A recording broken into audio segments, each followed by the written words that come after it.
In 2013, Aam Aadmi Party along with the Congress formed a government at Delhi but soon resigned in 49 days as they could not pass the Jan Lokpal bill. Then in 2015 again, Aam Aadmi Party came with 67 out of 70 seats in Delhi and a sweeping majority. In 2019 elections they lost, but again in 2020 they emerged as the largest party with 62 seats out of 70 seats and they are ruling till now. While in Punjab in 2014, Aam Aadmi Party won 4 seats of Lok Sabha, and in 2017 they became the second largest party in Punjab despite the BJP wave. In 2022, as we know, the results are very clear. They got 97 out of 117 seats in Punjab and now they are the ruling party in Delhi as well as in Punjab. Hello friends, this is Shriya Mane and today's video is not about Aam Aadmi Party but it's about politics and a political startup, an era of political startup. So let's get started. In 2011, when Anna Hazare, a social activist from Maharashtra, took a dharna at Jantar Mantar in New Delhi. At that time, Arvind Kejriwal was one of the active mind and body behind this anti-corruption movement, which was called as India Against Corruption movement. Now, taking it forward, Arvind Kejriwal not only, unlike Anna Hazare, did stop at the protest, but he took a team of like-minded people, gathered courage with no background and no past experiences. He started a political party with this social cause and gave a motive of Mujhe Purna Azadi Chahiye. Arvind Kejriwal created the present social evils as the base of his party and named it the Aam Aadmi Party and took off the stride ahead. Now, before moving into this discussion, let us first understand what is a startup. Now, as we all know, startup is nothing but simply an establishment of a business, a new establishment. And likewise, a political startup is one in which a new political establishment is established in the current scenario. So, were there any political startups earlier in India or is it today? Now, let's see that. In 1951, we saw the first instance of a political startup in India. It was when the Socialist Party headed by Jayaprakash Narayan won 11 seats in the Lok Sabha, but it could not be the best example because they later looked for allies.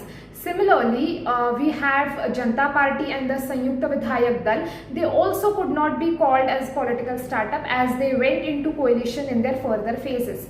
New parties in the states like NCP, the TMC did emerge, but they were confined to their states only and could not be definitely called a political startup. So the question arises, is there a political startup in India?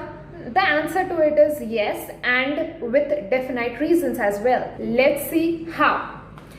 Aam Aadmi Party is currently seen in news and is called as a political startup, though it got established in 26 November 2012, and the reasons behind it are quite simple. Now let's see them one by one. The number one reason is that a startup is full of young ideas and young people. Similarly, the leadership and the membership of the AAP is young, as we can all see that. Then the second reason is, as we know, a political startup is often started by people who leave their well-secured jobs, well-paying jobs. They start from scratch with a different idea. Likewise, Arvind Kejriwal also left his IRS job, then running into an NGO, then a protest, and then finally emerging a political party is not an easy job, and it surely is a startup in that way. And the third, the very important reason I feel is that, like the two parties today dominant in India, fighting for and tussle which is going on between them is the BJP and the Congress, and they are based on ideologies, the two different ideologies. While AAP has no ideology, it has the social base, social evils as its foundation. As we all know, BJP is a right-centered authoritarian rule, as well as they are Hindu nationalistic, we can say, while the Congress on the other hand is a secular, is leftist, and follows liberal policies and is progressive in nature. Likewise, if we see Aam Aadmi Party, it has always been strongly nationalistic.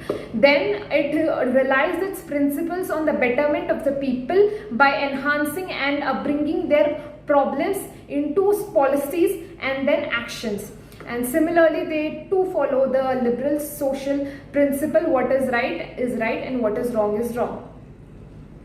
Fourthly, Aam Aadmi Party brought new ways of political campaigning like any other startups. They brought door-to-door campaigning, that is door-to-door voter contact. Then radio campaigning became fashionable at that time. Then they played on no caste, no religion basis, but purely Aam Aadmi. Further, they reprogrammed the traditional politics and brought in a new product in their form. Fifth important reason that they got the tag of a political startup is that they, wherever they fought, they came single-handedly. Like in Punjab and in Delhi, they never went into coalition like the past, which we have seen about all the parties, they mingling and then coming to power. They single-handedly swept and got the majority and formed the government. In an era where Indian politics is much more difficult than entrepreneurship because of money and muscle power and divided votes on basis of ethnic, linguistic and caste basis, AAP's progress as well as expansion is really laudable. Many people say India's rulers have changed, but the rules have not. It's true, because we still are in search and need of that one generation which is fully literate, educated and aware of their rights. Today India's youth say politics is a dirty game and they are not interested in going into politics. It's true, because they say that politics is just a medium to stay in the power. As government or the rulers come, they make people dependent on them, and the people of India are still poor and downtrodden. So, but the question arises, if not us, then who is going to take the lead? If our vision is there, if our will is there, if our societal contribution, awareness is there, then it's the us, it's the me, it's the I.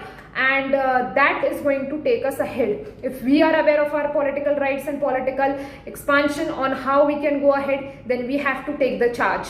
And through this video I did this to not to promote AAP or Aam Aadmi Party. Their rule is going to be seen in the future, their performance is to be evaluated and analyzed yet, but it's just an example and an inspiration for me, and I would like to spread that to become politically aware, to come into the politics and in a good way change our society in a good direction, because India needs this today. With around more than 50% population in the age group of 15 to 69 years, India, a young country, needs a young decision makers. So with this today I want to also announce that there are young politicians like Tejasvi Surya, Hardik Patel, then Bhavya Bishnoi, Chandrani Murmu and many others who are pouring their brain out in this very challenging field. If you are interested to know about India's young politicians, their journey, their present work, do comment yes in the chat box and let me know, because I would be pleased to launch a series on young politicians just to inspire us and to give a start to our political journey if anyone is interested. So that's it for today. If you really liked my video, found it knowledgeable and informative, do hit the thumbs up, do share and subscribe my channel, and thanks for watching.